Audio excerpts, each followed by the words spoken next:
Welcome to our lesson 2, the elements and principles of art.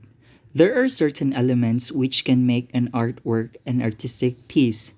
These elements and principles are socially agreed on and, when followed, usually define what is formally known as aesthetically pleasing.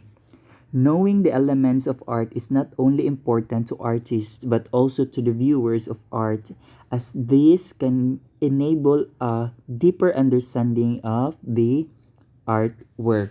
Okay, in this lesson, we will be learning about the elements and principles of art.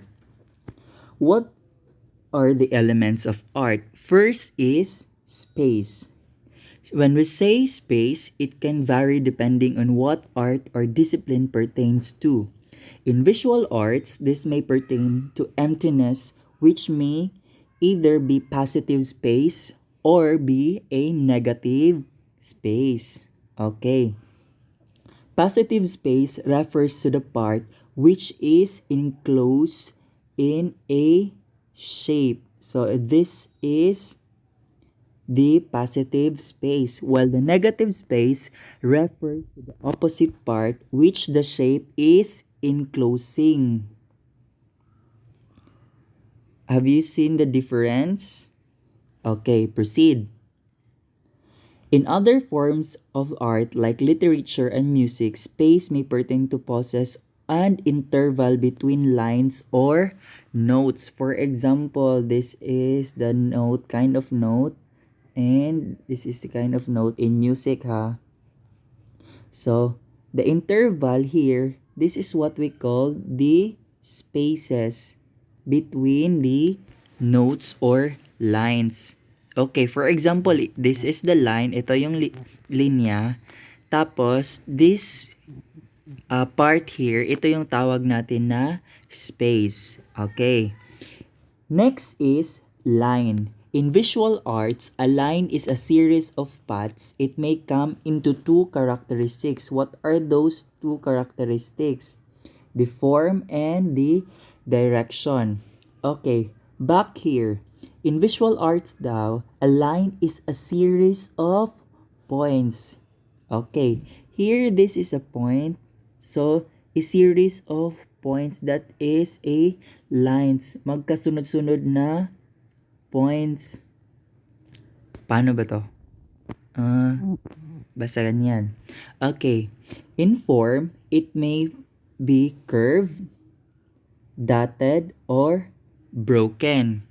Okay. In the direction, it may be vertical, horizontal, or diagonal. Okay.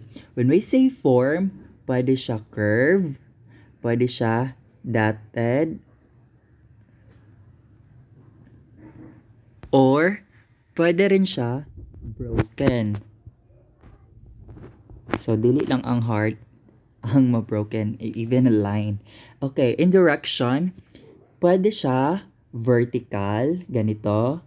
Pwede rin siya horizontal, and even diagonal. Okay, different types of lines may convey different meanings. For example, a horizontal line usually suggests calmness. What is horizontal line? Ito, horizontal line. Usually daw, suggest ito ng calmness, such as in the case when viewing the horizon during the sunset, diba? Usually, ito yung makikita natin. Diba? Yung mga drawing. This is, diba, when we see that a line, it portrays calmness. Case of viewing the horizon during sunset, vertical lines may convey loftiness, while diagonal lines may pertain dynamism. Okay. Huwag niyong kakalimutan ang difference between the three, ha. This is vertical, this is horizontal, and this is diagonal. Okay. In other disciplines like theater, this may pertain to lines in the script, while in dance, it is the routine of steps as executed by the dancer. Okay. In different discipline, In theater daw, a line pertains to the script. So what example, what is your line in the script? So this is that what means about in the theater. But in the dance, it pertains to the routine of steps. It's your line. Okay, another element of art is shape and form. Shape and form by connecting both ends of the line. Shapes are two-dimensional figures which has height and width. Okay. Malalaman natin na it's a shape or a form daw siya basta if the both ends of line naga-connect siya. For example, this is the line. So, and this is a line. So, if i-connect natin siya both end and connect natin siya both and i-connect natin siya both end. This is what we called a shape or a form. There are also different kinds of shapes as described below. Geometric shapes are enclosed in figures such as triangles, squares, and other structured figures. Organic shapes are shapes found in nature. They do not have structured form as they are usually free flowing. Example of this are the shape of a leaf or a cloud. Other is abstract shapes are like organic shapes for they lack definition but they are not necessarily found in nature. They are also asymmetrical or free flowing. When we say asymmetrical, pwede siya ganito lang tapos malaki dito. But it is considered also a form because it has what? Connecting lines. Okay. Similar to lines, shapes may contribute to meaning like when we use in an artwork. For example, a circle is usually associated with love, harmony, and infinity such as in the case of engagement ring. Diba? Ginagamit ito. And triangles, when upright, are seen to suggest stability because of its solid base, while it suggests tension when it's upside down. Okay. It associated with stability because of its base. But if baliktarin natin yung triangle, usually it suggests tension. Okay. Meanwhile, a square or a rectangle suggests familiarity and equality. Why do we call it equality? Because equal iyahang parts, equal diri, tapos equal din dito. Ang square naman equal both four sides. Okay. These are the examples of shapes and forms. Okay, forms are three-dimensional. It has the same dimension as a shape except with added volume. Unlike shapes, it has more depth and does not feel flat. Okay, hanapin natin dito which are those examples that is shape. Okay, when we say shape, it's what? Two-dimensional or 2D. So these are examples of shapes. When we say form naman, it's 3D or three-dimensional. May ano na siya. Ito. Do you see the difference between the shape and forms? Okay. Next element is color. When we say color, in visual arts, color is associated with a new natural phenomenon in our environment. Scientifically, when the light passes through a prism, it will produce different hues in different wavelengths. This color may pertain to lightness or darkness, coolness or warmth. Also, colors may convey different meanings dependent to cultures and traditions of a.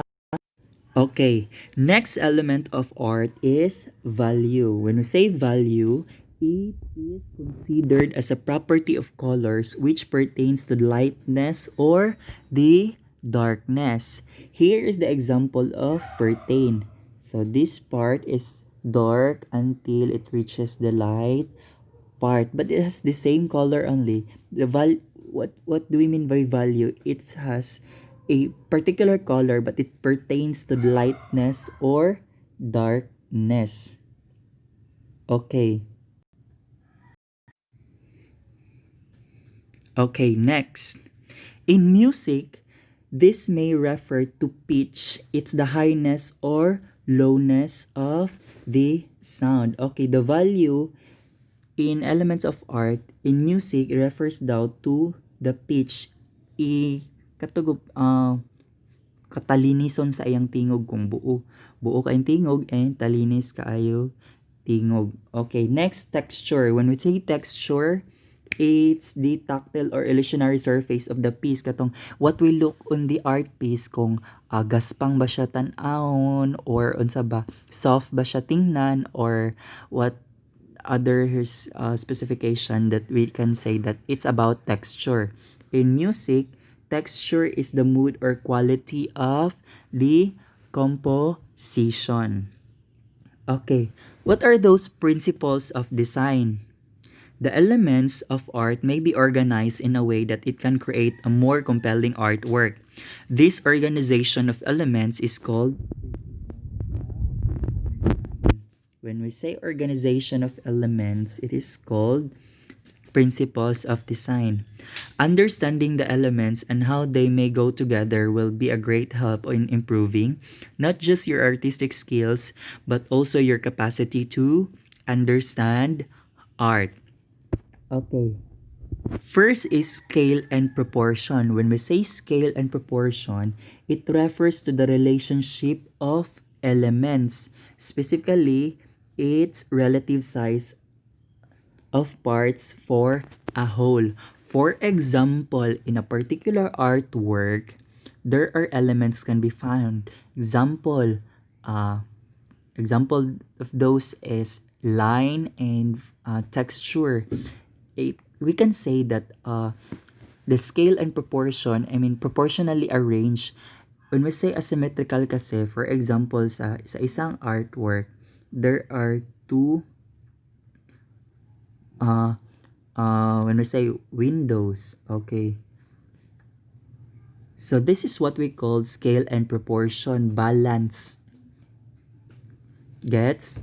Okay, for example, when drawing a human standing beside the house, it is important to ensure that the human is proportional to the house, which means ensuring that the size of the elements suggests what they are. A human standing beside a house as opposed to human standing beside a doll house. Okay, did you get the point?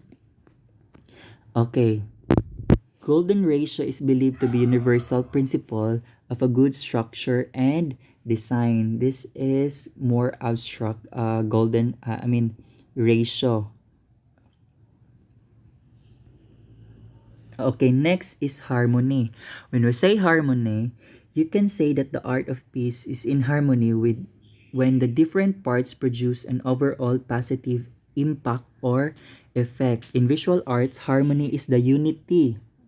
This is the word unity of artwork, especially in reference to the arrangement of parts, while a music refers to the simultaneous sounding, playing, or different notes to produce a sound. Okay, when we say harmony, it's the combination of all artworks, how it is combined, and ano ang kalalabasan when it was combined. For example, i-combine mo ang colors into the light colors, the value itself, and other elements like line and ano ang kalalabasan pag i-combine mo siya. In music, harmony refers to the simultaneous sounding. Example of this are those second voices, how it produces a good tone. Okay, variety. When I say variety, in other terms, variety may be referred to as diversity. This means adding multiple different elements to break the monotony of an artwork and make it more interesting. Okay, it doesn't only focus on one element but in adding more complex elements for a new and unique art work and more interesting. When we say variety, marami, daghan. Okay, movement. When we say movement, basic principle of nature is associated with environment. All living things, non-living things, and heavenly bodies more move naturally. Movement series as one of the fundamental principles in dance and theater. In visual arts, an artwork has movement which incorporates the passage of time and even illusory manner. So those are examples katong when we look the picture, mura siyag nag-move, that's illusory manner. That's an example of movement. Okay, this example of movement in visual arts. It's not only a picture, but we can say that when we see the picture, it is moving. It's because of these elements, this line here, that it portrays the speed of a person running. You say, did you get? Okay. Rhythm. When we say rhythm, refers to the repetition of the certain elements to produce pattern. How it is what? Produce pattern. Visual arts repeatedly design elements may create for certain flow and may lead to viewers' eyes. In music, refers to the even distribution of notes. Okay, these are examples of rhythm. Balik-balik siya, repetition of the same movement. When I say balance, balance refers to the even and equal distribution and of elements. There are two types of balance in visual arts: informal balance and formal balance. When we say informal balance, this is called asymmetrical, is present when the designs are not equally distributed on both sides. And formal balance, this is called symmetrical, present when the weight of design is equally distributed. Okay, this is an example of formal balance. Two triangles in each other. But when we say informal balance, it can be this. This is an example of informal balance, asymmetrical. Okay, emphasis and subordination. When we say emphasis and subordination, it is the principle which refer to the greater impact of a certain element. Subordination refers to the opposite emphasis of the refer, shows certain elements only serve as a supplement to the emphasized element and design. For example, we have here a big triangle and you have here a circle. When you put a emphasis on a subordination, what will you do is you have to put certain element like color or even form to put an emphasis of what you need, or what you want to be emphasized on your artwork. So in here it is manifested that the emphasis you are going to or to mean is the circle here. Okay, next. Okay, analyze which among the three elements move do you think the artist emphasized. Discuss the possible techniques and principles of artists applied to the subject and call the attention to make it focal point of the mural. Okay, here, after you watch this video, kindly answer this on the your cell phone and took a screenshot and send it to the GC as soon as possible. Do not forget to uh, to write your name and indicate your name on the screenshot. Okay, thank you everyone.